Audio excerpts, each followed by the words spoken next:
So I'd say I've sort of shifted a bit. And I'd much rather have a lovely meal with a bottle of sake than I would with a bottle of cider at this point. Wow. Hello and welcome to the Abroad in Japan podcast. Probably the best way of learning about life in Japan without actually being in Japan. I'm your host, Chris Broad, but joined as always by England's top Japan enthusiast, Mr. Pete Dawson. Pete, how the devil are you doing? As he opens the coffee once more. There's no coffee, it's gone, Pete. Oh, you just did it Podcast because is that's over. what you normally do. Thanks for Podcast listening, over. everyone. No more coffee, no more coffee, no more podcast. No coffee, no pod. Chris, I am gutted. The Lost Bar Goo foot shoe has been removed. After all this time. Honestly. What the has shoe happened gone? to Japan? Where's the It's shoe pretty gone? sad. Yeah, Fuck. so Lost Bar faces onto like a small shopping street, and over the road there is the inexplicably named, is it called Goo? G-U? I think it's G-U, isn't it? Like GU. shoe shop. Yeah. It's a shoe shop, and somebody, presumably not the owner of the store or the manager of the store, tried to drum up, interest in the shoe shop for Goo. Someone's thrown their trainer up onto the ledge of the G, and apparently it's become a little bit of local colour, local character, something, a little mascot for Lost Bar over the last months, and it finally got removed after so many hours up there. What was most impressive though was the way it was removed. Like, I thought the day, and it's been up there like 3 or 4 months, right? Since I think June or July. I thought a member of staff would go, "Oh, there's a shoe there. Oh, bugger," and get a stick and just prod it off. Get a stick, yeah. They got like a full-on machinery, like a full-on a team of workers who drove over with one of those things you use to like do pylons. And Cherry the three picker. of them like ascended and they grabbed the shoe in like 5 seconds and went and they like brought it down. Yeah. And Had a big vat of acid, like Who Framed Roger Rabbit, where he puts the shoe in the acid. He just put a straight screaming shoe into the acid. Yeah, it was just. I just felt really sad. I mean, you need to do the funniest thing possible, Chris. You need to turn up on the cover of Darkness and throw from the Lost Bar window. You need to throw it another shoe back. I still don't know how it got there and landed perfectly in the G. Like the base of the G, the big neon G. It was perfectly Split the G there. like the Guinness. Yeah. Well, we'll never know. It is a shame. We'll never know. I think. A shoe shame. But Lost Bar's doing well. It's been really busy recently. Yeah, it's booming. Thanks to everybody who's turned up to Lost Bar. I think it's a great time in Tokyo to visit because it's just getting a little bit cooler. It's not quite as hot anymore, and you can go in there and just enjoy a lovely couple of cocktails while looking at a show. What more? Yeah, what more is there to love? I mean, as is always documented, I don't like Japan in summer. It is brutal. It's not fun. You can't go outside. And one of the reasons I've been so busy this month is because it's the sort of time where you can finally go out and do things. I've shot like 4 videos back to back, and it's been relentless, but it's been a lot of fun. And now I've got to edit the bit that's not so easy. Fucking take weeks to edit a video. Give it AI till the end of the season, as they say. Give it to the temporary manager till the end of the season. Can I give you a video to edit? Would it work? Yeah. Would it still be good if you edited it? I think that would be a lovely little project. I think you should give me the rushes, give me the videos, I'll edit it, we'll put a bit of it on the podcast, and then you put your proper one up. But I think it would be great for you. I think it'd be great for listeners to see somebody else having a crack at your raw materials. Oh. You've used a fart sound effect. Yes.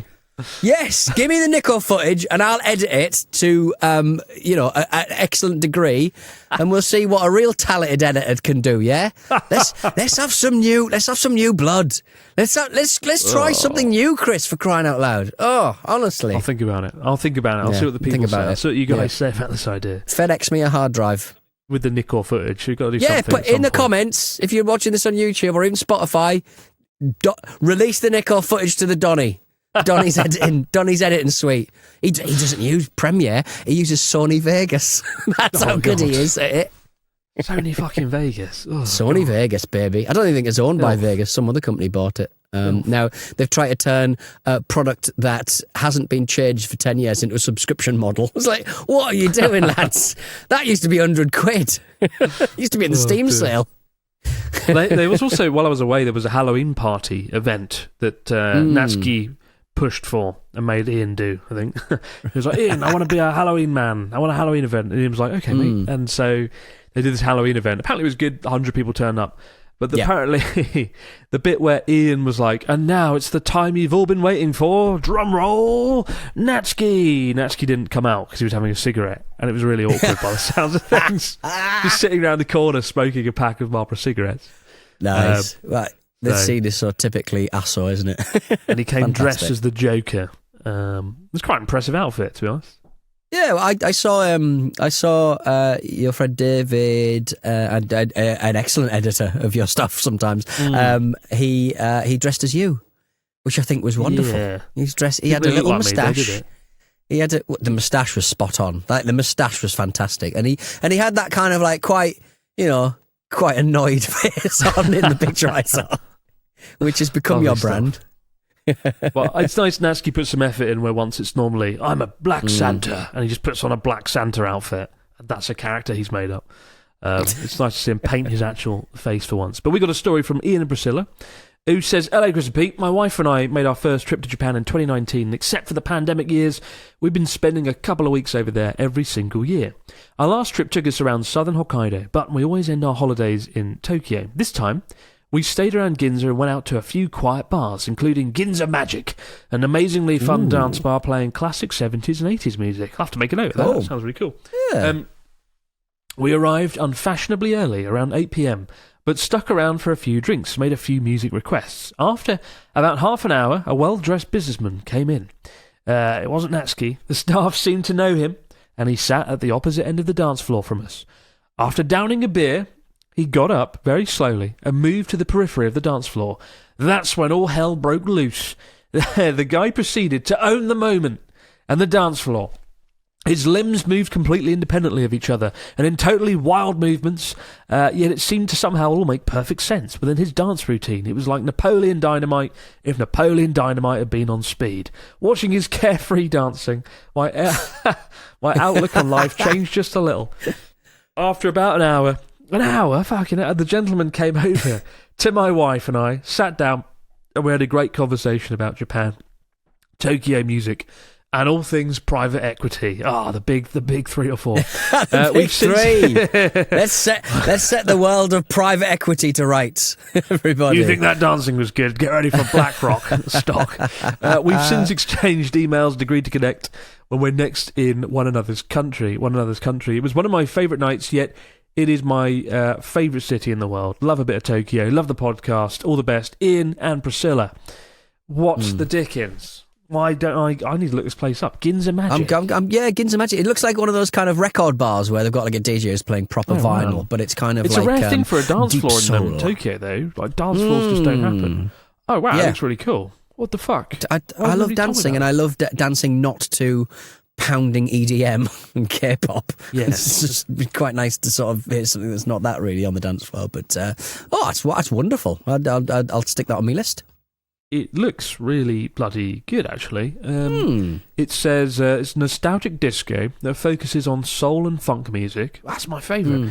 From the 70s and 80s. The first floor is the reception and dining bar, where you can relax and enjoy a meal. And the second floor is a dance floor with a sparkling mirror ball. It can also be rented out for a wedding. Wow.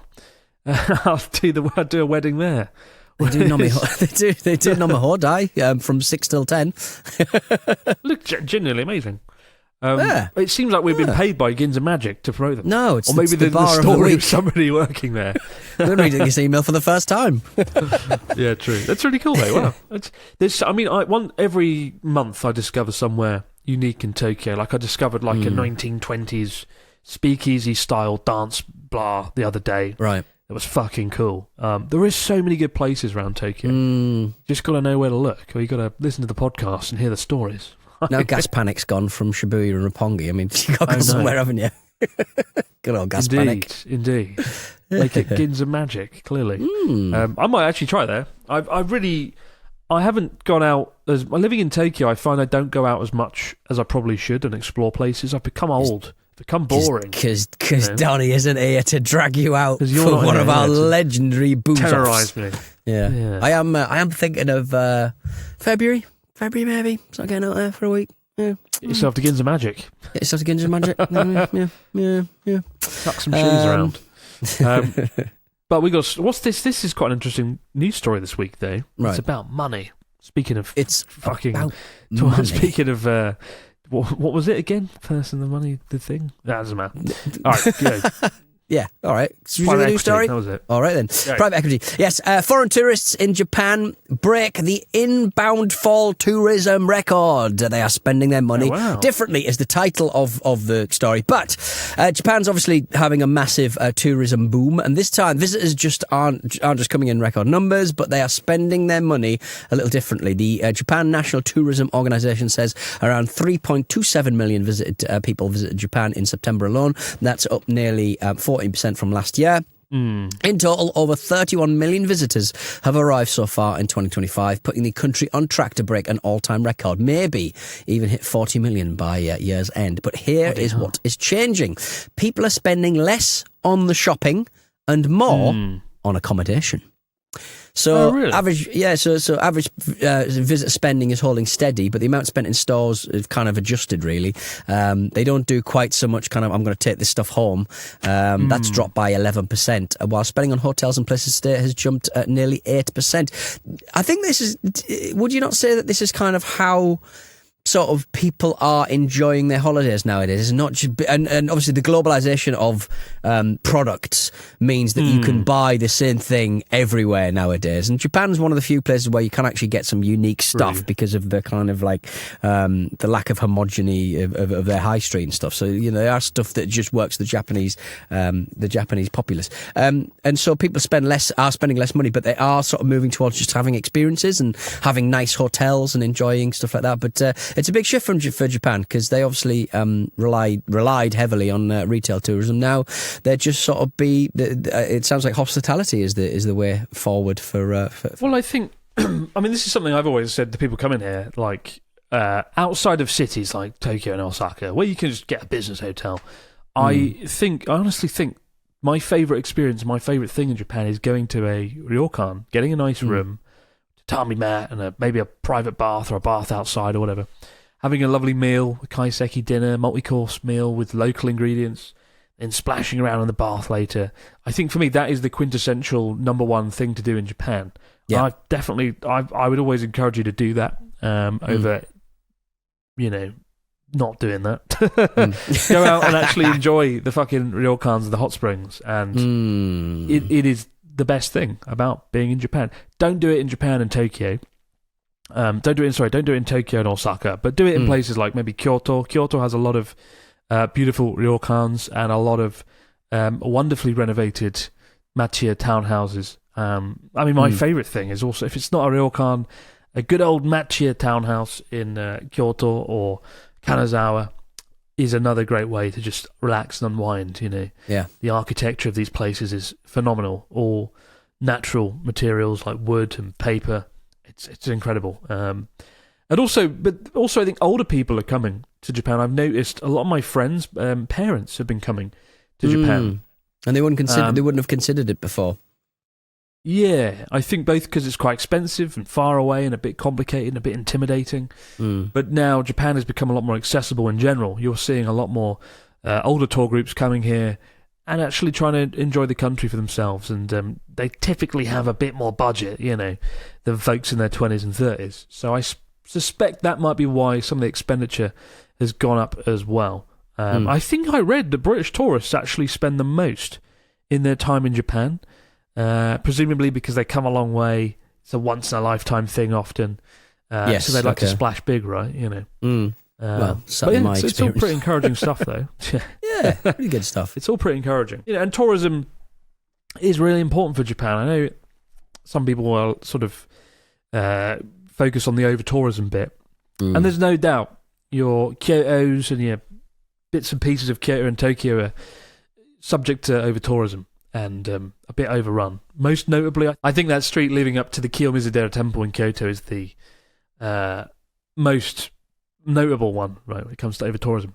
But over-tourism is important because people do bring a lot of money into the country. And I was in Onomichi in Hiroshima recently, which is the starting point of the Shimanami Kaido. And I spoke to a Japanese guy there, and I was like, "What do you think of the sort of over tourism and the number of tourists coming here? How do you and the people here feel?"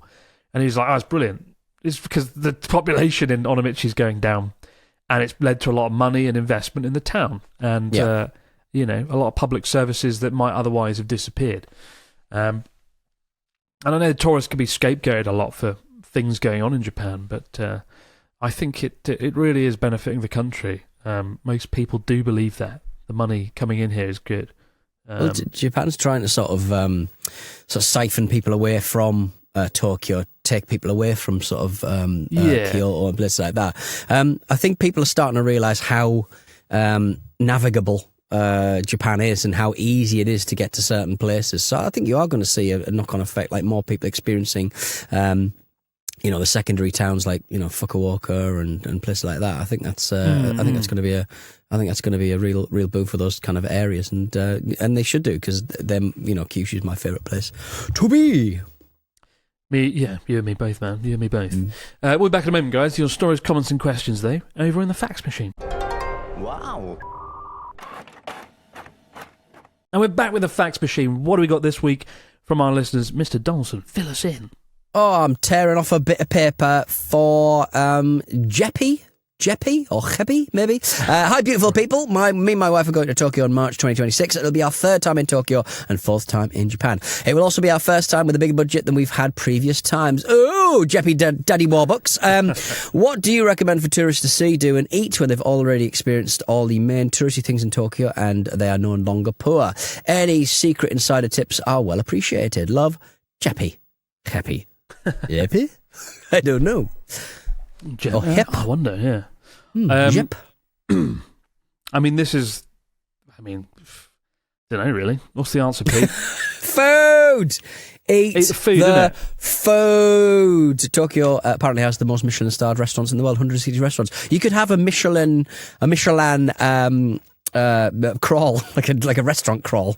Go to every last one. Did I mention on this show that Andy does the VGC podcast, head of the VGC Video Game Corporation? He's going to try and do all of the hubs. He's going to try and visit and have a pint in every hub. He thinks. He thinks that's a good idea. I said it's a good idea when there's like Tokyo ones and like good ones and stuff, but then there'll be ones in like Chiba at Narita Airport and stuff. It'll just be grim. I'm ashamed. I'm genuinely ashamed how much I used to go to Hub. But to be fair, Hub, the prices of drinks are pretty cheap, and Hub's they do great. have one of the greatest menus. Like the drinks, they have some really good international drinks you can't get anywhere else. But I haven't been in a Hub in like 8 years. That's 7 or 8 years now. I guess for your needs, I mean, because you're a Moscow Muru man, needs. you don't have the lust for you don't have the lust for the hops like us people who've lived in Britain the last 10 years. We've become real beer heads over here, Chris. I think the Hub's a bit more attractive to people who just need something simple, either that or an Irish pub, just to get a beer down ourselves, rather than the complications of all the mad drinks you can buy. But I mean, it's a fair point though. Like I used to drink cider the first 5 years I came here. Whatever. I always drank cider before I came to Japan. Yes. I got here, I quickly discovered Hub sold cider. But now, in the last sort of 7 years, I've become more Japanese in my alcoholic tastes, I'd say. Like, I do have, like, highballs, I do have, like, plum wine, I do have Asahi, and I do drink a lot of sake. So I'd say I've sort of shifted a bit. And I'd much rather have a lovely meal with a bottle of sake than I would with a bottle of cider at this point. So maybe that's why I've ruled out Hub. Maybe that's why I've left my beloved Hub behind. Yeah. Pete and Jean say, hello, Chris and Pete. We just got back to the UK after our first trip to Japan. It was an amazing trip and gave rise to some interesting sayings, such as, I've fallen in love with Japanese toilets and I need me some unagi. I hope they, not back to back, I hope. I expected Japan to be different to everywhere else I've been, but I wasn't prepared to witness the lack of litter or the order which exists in day-to-day life. Don't you start paying Jane for crying out loud. You're going to get us in all kinds of trouble. Oh, no. But the thing which really blew me away the most was the level of kindness displayed by pretty much everyone I came into contact with. It's kind of restored my faith in humanity, if I'm honest. I'm guessing people do get pissed off occasionally, but how do they show it? Cheers, guys. Pete and Gene. Blogging. There's a lot of very offensive blogs. It's true, though. I haven't really seen that. I've seen people get curt with me and be like that. But never... And that's just Charlotte. Yeah, it's just Charlotte when I do something every day when I'm fucking around being an idiot. When I'm being useless. But there's that arcade game, wasn't there? Cho Tabadai Gaish, which was one of my first videos. Where it was a game where you flip the table. Like the dad he comes home after a long day, and the kids are annoying, the wife's annoying, the dog's being annoying, and he starts banging the table, and then you flip it, right? And then your score that you get depends on how many times you bang the table and how hard you flipped it. Fucking amazing game. I mean, and emblematic of how one deals with stress. It's celebrating familial abuse, but I mean, it's a video game that you never see outside of Japan, and so like it's one of those kind of rare. You don't see a lot of like drumming games, like the obviously you got Rock Band and all those kind of like arcade games, but I can't. Is the taiko drum game that you see quite a lot in Japan? You'll occasionally see that imported to Western arcades, but. The flipping table one is something I saw the first time I came to Japan. I was like, oh my God. But then because of like, I guess the homogeny of the arcades in Japan themselves, and also we're losing a lot of them. I've not seen that table flipping game for a long time, but I would very much like to play it now. I know a little bit of holiday Japanese. might be able to get on with it, but it's good, man. It's a good idea. There was I've never heard of this actually, but apparently there's a annual festival called Hakidashi Sara, where people write down things that make them angry on small discs or paper, and then smash them or shred them to relieve frustration.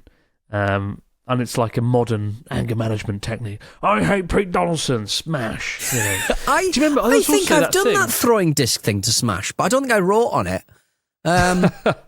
It's like Greek. It's a bit Greek wedding-y. It is a bit, and there's also that thing where you go in. There's a room, a break room, where you get like a baseball bat and you go in and smash everything. That was a bit of a trend a few years ago. Everybody was going in these places, and Ryotaro took me. Yeah. You go in a room and there's lots of objects, and you get like a baseball bat or a hammer and you just smash things. It felt a bit weird. Ryotaro took me, and needless to say, looking at Ryotaro inspired enough rage to smash that room in record time.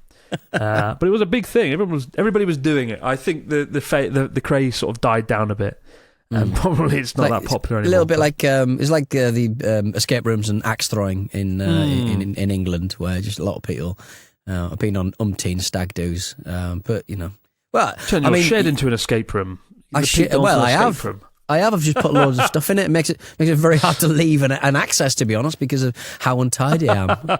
I installed there was a telly going free from Stack Towers, and it was basically the size of I think it was like 80 odd inches, I think, and it was going free, and I basically brought it home thanks to my neighbour who has a van. And I put it on the stand that I bought from Amazon, and I was like, that stand's not going to hold. And then I've just sort of basically, the straps you use in a lorry to keep things tied down. I've got one of those I've basically drilled 2 holes in the wall, put one of those like round the back of the wall so it kind of secures it so it doesn't fall on my dog. And it's a real mess. And I've not even used the telly for anything. I think I used it for one, little photo shoot, but it's just, my plan was to make it look like a big window so that I could do like filming for like podcasts and make it look like I've got a big window. But the window bits are even heavier than the actual telly itself. I'm having a nightmare. Day in the life of Pete. Sounds cool, man. That's a cool idea. I've always dreamt of doing something like that. We've got like a 65-inch TV in here in the studio now, and I've been dreaming up all sorts of ideas. Well, you did that shoot where you were driving the flying car, didn't you? You know the flying car thing? I did do that. Cool. That was a projector, though. That was the... that looked cool. I used 2 projectors. It looked cool. It didn't really work, but it was the effort. It was the trying that mattered, right? It's nice trying new things. That was a good video, that. It was called, like, Japan's Biggest Lie. The biggest lie about Japan. And I was like, it's futuristic, because flying cars, but we don't have them yet. No. You can't possibly. You spend weeks doing that. That's good. Weeks. You can't just be writing books all the time. I don't know why I said book like that, but yeah, You big nerd. Stop writing all your... Get out your books and get your projectors out for crying out loud. Indeed. Make a flying car. Keep the stories and questions and comments coming into Born Japan Podcast at You know what your dad gmail.com. will. We'll be back later in the week, guys. But for now, have yourself a great few days, and we'll see you right back here to do all over again next time. Take care. Thanks. Bye-bye.